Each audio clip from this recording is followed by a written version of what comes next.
how did it happen? Like after the draft, like do you get a call? Is somebody texting? Did teams reach out to you beforehand? How did you find out that, hey, Colts would like to get you signed? Yeah, so I think, leading up to the draft, you kind of hear, you kind of know, have an idea of if you're going to get picked up, if not. And, the draft was actually still going on when it happened, and there was 20 picks left. I was watching it, and my agent called me and just said, hey, we made you an Indianapolis Colt. And it was such a surreal feeling. It's just, I didn't know it was going to happen like that. I didn't know how fast it happened. I thought it was after the draft, too. And, man, it just happened, and it's awesome. Does it feel big time to say, yeah, my agent called me? I think it's just pretty standard. No, not really. I think it's pretty standard. Everybody, hey, they're super helpful, and he's done a lot for me, and I'm really appreciative of him. Looking at what your timeline is now, when do you report? What's the next couple of weeks, days, months look like for you with Indianapolis? Yeah, so I'm flying out there May 8th, and then I think when I get there, I'll do some physicals and stuff, and then the 9th and the 10th is the mini camp, the rookie mini camp, and then go from there. How prepared do you feel like coming from the best conference, the best wide receiver in Division II last year to obviously the league's going to be different, but how do you feel ready to meet that challenge? Yeah, I think, I think Division II, specifically this league, is about the best you can get prepared for the NFL. There's guys from here, from the MIAA, that go to the NFL every year. There's guys that have done it. There's guys that have made rosters last year as rookies, and those guys kind of lead the way, and it just shows how good of talent you got in the MIAA. Katie. Tyler, what does it mean to you to represent D2 on a stage like the NFL? Yeah, I think, kind of like what I just said, there's a lot of people that have done it, and those guys are, they're great players. There's been some, all pros that come from Division IIs, and that's super impressive, and so it's possible, and you just got to kind of put your head down and work, and, if it'll take care of itself if you do that. Just how much do you credit your time at Emporia State and your time with Coach Higgins to making you the player that you are today? Yeah, no doubt. I can't say enough good things about Coach Higgins and the whole coaching staff and my teammates and, everybody involved with Emporia State. I can't say enough about it. There's no doubt. I had 2 Division II offers coming out of high school, and one of them was Emporia State, and it was the best decision I made. And so I've grown so much as a player, as a person, as a leader here, and a lot of that goes to Coach Higgins. A lot of that goes to all the other coaches and my teammates. You wanted Colts fans to know just a few things about you. What are they getting out of you? Yeah, that's a good question. I think, just someone that's willing to do anything, to help the team, to get on the field. I feel like I'm a very hard worker. I know a lot of people say that. I try to live by that. And yeah, I think, just like I said, somebody that's just going to, put his head down and work and, literally do anything possible to get on the field. Last one for me. Just, does it feel real that you're getting your chance at the NFL? Has it hit you yet? I think, maybe not until I get there. I'm super grateful for, the opportunity. I can't ask for anything more than an opportunity. And one thing about me, though, man, I strive for more all the time. So, I got more goals that I want to accomplish. This was just one step on the stairs. So I'm excited to get up there. Caroline? Yeah, hey Tyler, congratulations. Thank you. You said you only had 2 Division II offers coming out of high school. Is this spot, being an Indianapolis Colt, is this a spot that you saw yourself in, maybe as a little kid? What did that look like as a little kid, dreams of the NFL, Did you get to this spot? Yeah, absolutely not. Out of high school, there's no way. I really didn't. I think I've always been pretty real with myself too. And I never really thought that until after my junior year. I kind of thought it was a possibility. I had a pretty good year that year, and just from then on, man, I've just been working and But in high school and even my younger years here, no way. Well, that's awesome. And I want to go back to that second when you found out from your agent, right?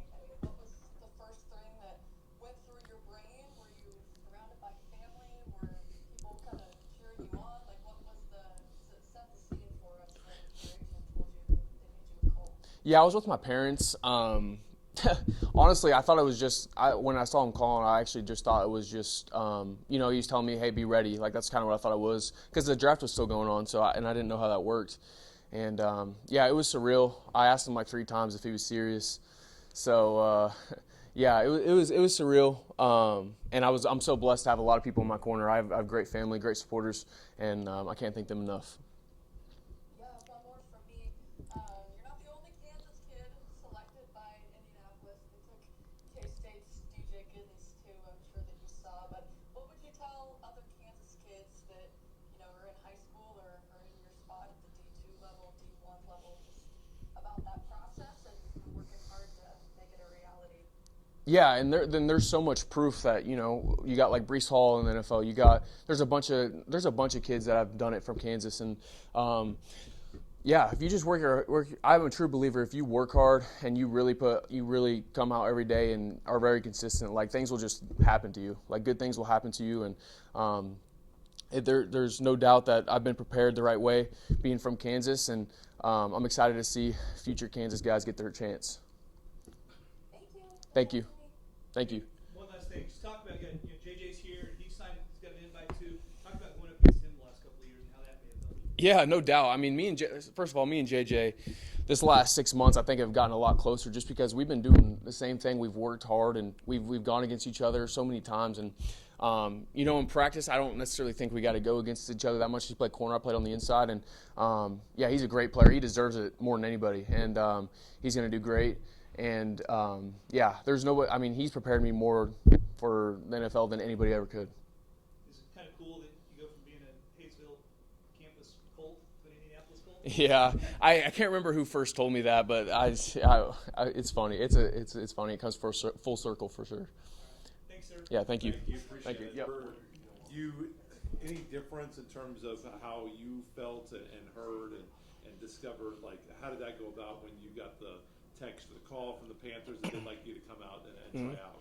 Yeah, I was watching the draft on my laptop, and it was like a 3-day draft, and then just the waiting, man, it was like kind of eating me up inside. I don't know what was gonna happen, just second guessing myself, just being in my head. But when I got the message from my agent, it was just a crazy feeling, man. Like TK said, I asked him more than once if it was real, and it was just a great feeling to have, man. I just had a moment with myself, just embraced the moment. It was good.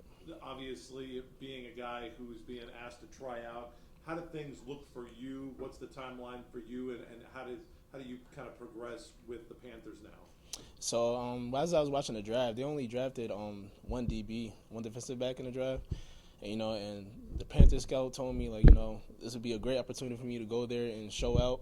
I'll definitely pass the eye test. So him just telling me that just gives me faith and makes me more confident going into the camp. And playing at a place like Emporia State, like we always say, in the MIAA, it just means a little bit more here with the strength top to bottom in football in this conference. How well prepared do you feel like you are for the NFL? I feel like I'm prepared. I'm definitely prepared. I've been working, man. It feels like I've been working to no direction. Just I don't know what's gonna happen ahead, but I just kept my head down, just believing in myself, man. Just try to be consistent every single day. Katie. Thank you. What emotions were going through you when you first? Oh man, it was crazy, man. All my life I dreamed of getting into the NFL and getting an opportunity. So to tell my little self, just I'm proud of you. Just keep working. No matter what the outcome is, just keep being consistent and believe in yourself. Just kind of already touched on this, but when you look back at your time at Emporia State, just how did the people here and Coach Higgins and all them prepare you for this moment? Man, from the time I came in here, man, I'm from New York, so I came out here without knowing anybody. So they brought me in here with open arms, man. It was like a second family. I never felt so comfortable that quick to join Emporia State. I never know I was gonna be comfortable in a snap like that. So them just bringing me in here, treating me well, and knowing that I'm a part of their family and they protected me well and make sure I was good, that really meant something to me. Last one for me, just what are the Panthers going to get out of you? They're going to get a dog out of me. I'm going to do whatever I can to help the team. You're going to get a motivator. You're going to get a guy that brings energy to the team and feed off energy through everybody. Thanks. Caroline. Hey, JJ, congratulations. Thank you so much. What are you most looking forward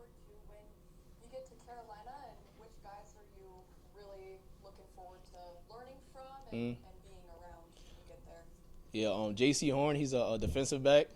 He actually the highest paid defensive back. He's a really good player out of South Carolina, so I can't wait to go over there and pick his brain, ask a lot of questions, and just learn new things.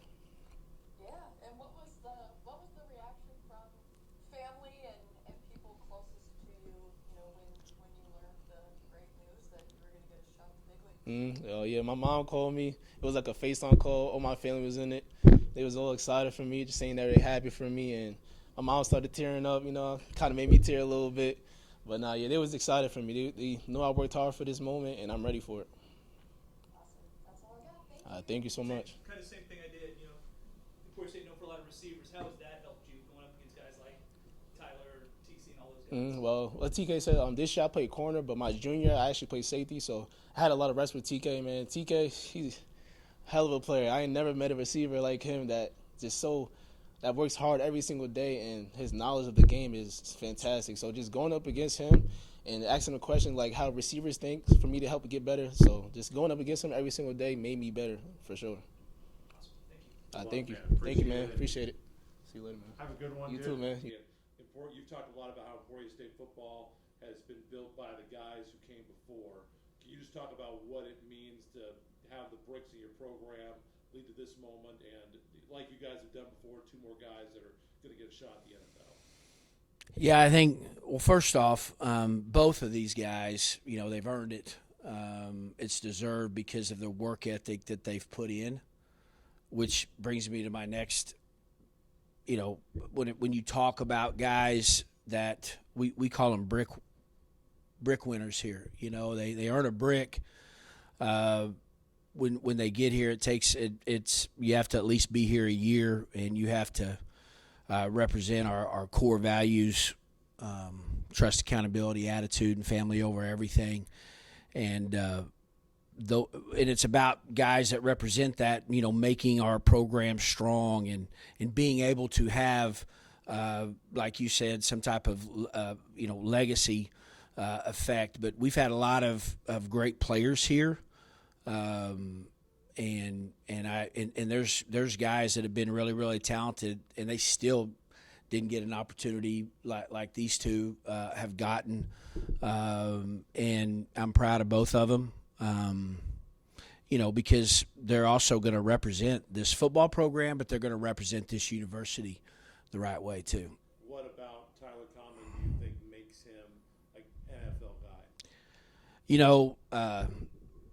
He is well, first off, I want to say one thing about him. He's very loyal, committed to this football program, and I think that in itself has given him the opportunity to be very successful in his career here. I believe that. And I remember when we recruited him, matter of fact, about 3 months ago, I sent him some pictures on his recruiting visit. And, of course, he looks different. But I did not think at that time, I knew we were getting a good athlete that was a 3-sport athlete at Campus High School. And there were a lot of other coaches that talked about him, but I didn't realize that we were getting a guy that was going to break every receiving record here at Emporia State, because, Blake, there's been some really good receivers here the past 15 years. And I didn't think that he would be that type of player. But the way he understands the game, his work ethic, his commitment to his teammates, and to be quite honest with you, has got that competitive edge that I haven't seen in very many players that gives him, that opportunity to go and play at the highest level.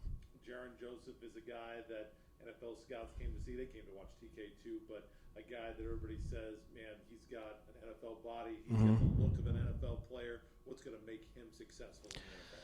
Yeah, again, I'm going to go back to his work ethic. I think those guys get it. They really do, and how hard it is. And even though, they still have uphill battles that they gotta face in making it, because it is very difficult. But they both have the type of work ethic that you need. They're committed to being better, but they're also committed to asking questions of how they can get better. I heard JJ talk about that earlier in his interview. You know, those are the things that separate those guys. And another thing is, when you come from this level, you got to be somebody that gets it done in the classroom. They always got to be on time. They don't miss anything. I mean, scouts, when they're looking at guys at this level, they're not going to mess around with guys that aren't loyal, that aren't accountable. Like I talked about, you can't trust them. These guys aren't that, you know. And JJ does. He has the length. You look at him walk through the door, he's definitely going to be one of the first guys you're going to pick to be on your team. And he's competitive. And I think his versatility, you know, he has played safety and corner. I think that is a plus for him. MIAA, talk about how much different it is here and how people, you know, don't understand.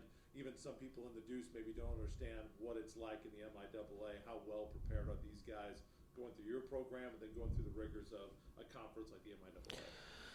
Yeah, I think that at this level in Division II, this is the best conference to prepare guys for that level because of the competition. There's a lot of good coaches in this league, a lot of great players in this league. You can go back through the last 10 to 12 years and think about how many MIAA players have gotten an opportunity to play at the highest level. And, yeah, we're not playing in front of, you know, 75,000, 80,000 fans. But there's something to be said each and every Saturday when you line up. That's why I have all this gray hair. Okay, Blake, I'm actually 39, 40 years old. You guys just don't realize that. But the competition, no. But really, just the way you have to prepare each and every week to play in this league will, yeah, it's not like playing at a Power 5 school. I think we all know. I'm not saying that.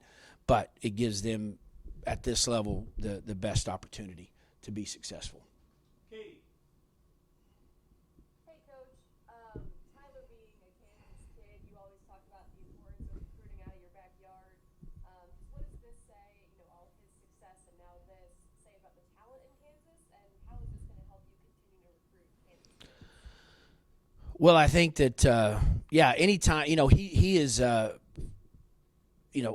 front and center when it comes to the image of our football program and what we want players to be like. And when you have a player from Kansas, look, social media, it's out there. Everybody knows that he played here at Emporia State. I think the thing that's special about Tyler is that he was here for 6 years. And I talked about how loyal that he was. I mean, could he have got in the portal? No question. He could have got in the portal. And if he'd have wanted to, I would have supported it. But would he have been the type of player going in the portal and maybe going to a Division I school? Would his production have been the same? He is as talented to play at the highest level. That's why he got the opportunity he's getting. But I think just being developed here, all right, and I'm not talking about I'm talking about just understanding our system and what we do offensively, that it shows, if anything, it also shows not only about recruiting players in your own backyard, but if they do stay here and they are patient. I mean, because Tyler's first 2 years, yes, he was playing quite a bit, but he wasn't our leading receiver. But you can be the best version of yourself by coming here and playing in this football program. I that's why we have an opportunity to win football games here in the MIAA, as this is a tough place. It is.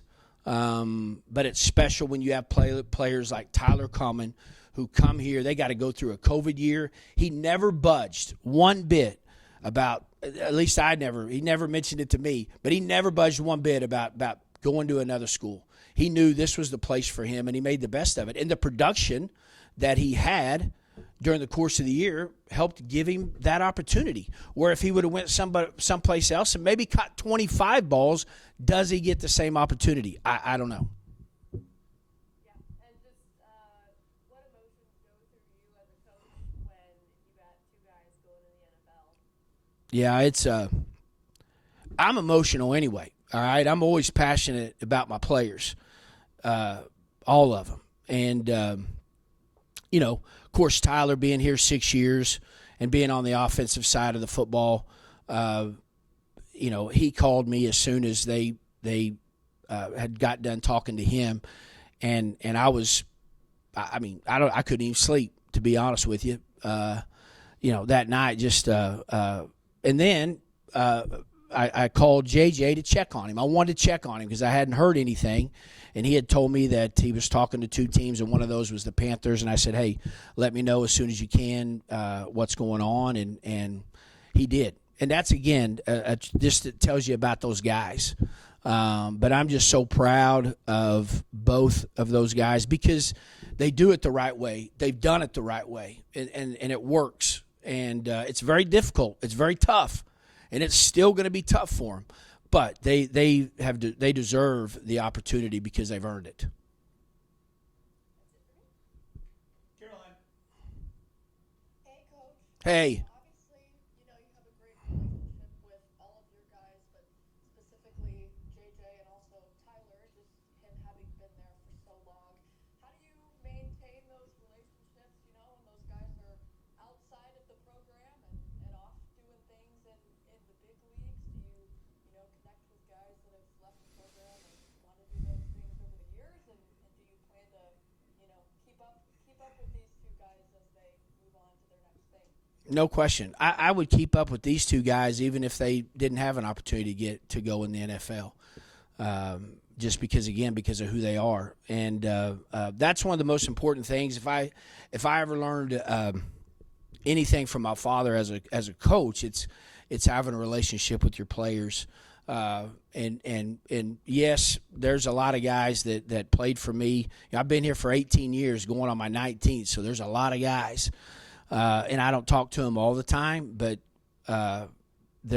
anytime I have an opportunity or get those guys to come back, that means the world to me. And because we talk about family over everything, and I don't want it to be something that we just say around here. I want it to be something that we live, and we truly believe in it. And so going to be the same with these guys, being able to check on them while they're at camp, talk to them about, the things that they're doing. And I'm not going to bug them. All right. I'm not going to be that coach, but they both know that I'll be here for them if they ever need anything. And like I said, I would have stayed in contact with both these guys, whether they're in the NFL or not. And you touched on this a little bit a few minutes ago, but what kind of motivator is sending 2 guys to the league in this way? Like, what kind of motivator is that? Not just for incoming recruits and that type of thing, but for guys that are already in the program saying, hey, Tyler's going off to do this. Hey, JJ's going off to do this. Like, this is where we can get if we come back for another year. Yeah, I mean, every story's different. I don't know what the statistics are of just to be able to get an opportunity in the NFL. I know the percentages are really low. I think, if anything, these guys, if just the guys that are here in this program learn anything, it's emulating what those guys did every day. And the work ethic, the commitment, how they competed each and every day at practice, that, as I said, off the field, they were as good as they were on the field. And that's the thing. Everything matters. Everything you do matters, especially at this level. And we have players that are really good players, but guess what? They're not good enough to play at the next level, and they may not have that talent. And that's okay. All right? But you never know. Like I said, I mean, Tyler is a perfect example of that, just coming here out of high school from a, not necessarily a small high school, but just being developing into the type of player that he is. And it starts with, he had the mindset, the right type of mindset. So if anything, hopefully that's what our players are learning about these 2 young men. That's all for me. Thank you. You bet. Thank you. All right. Yeah. See you.